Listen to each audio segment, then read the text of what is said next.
with COVID and the pandemic and so forth. Around March, the interesting thing was because of the pandemic, our practice basically shifted from most of the patients coming into the office to basically a 360-degree where most of them wanted to stay home and be safe. What we used to do in-house health seminars, we shifted to webinars, so I've been still doing that, which allowed me the opportunity to continue to educate the community and having people still come through the door, but also help them virtually as well. There was a learning curve, but when you put your mind to it, within about 2 weeks, I was able to kind of just shift the whole process from the in-house to the webinar format. Staff right on board with everything.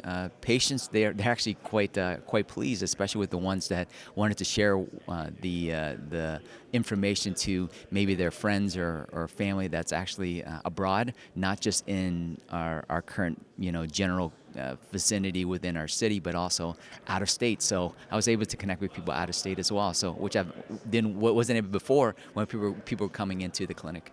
Right around when it was March, there was about 75% drop. Once I started learning and implementing the virtual model and the education process virtually with the webinar format, as of the last 3 months, we gradually increased our practice back to the 75, but actually more now.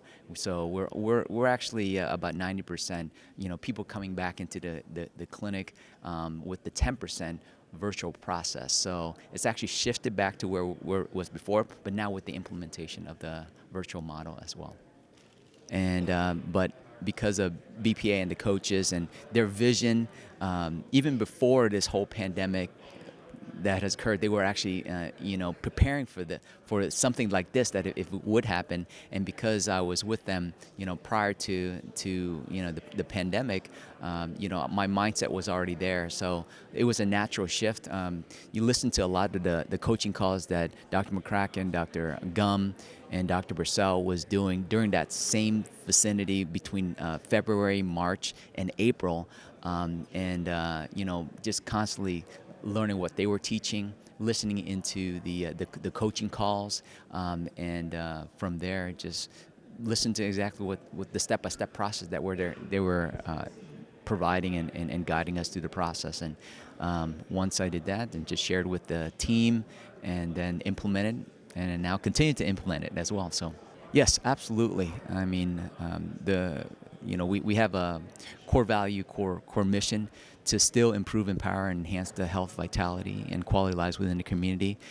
Everything that they teach is to carry that message through, whether it's on a one-on-one basis or a virtual process. I mean, that's our mission, and by them having the systems and tools in place, that helps us to kind of carry that message in the community and impact so many lives and continue to impact lives for years to come.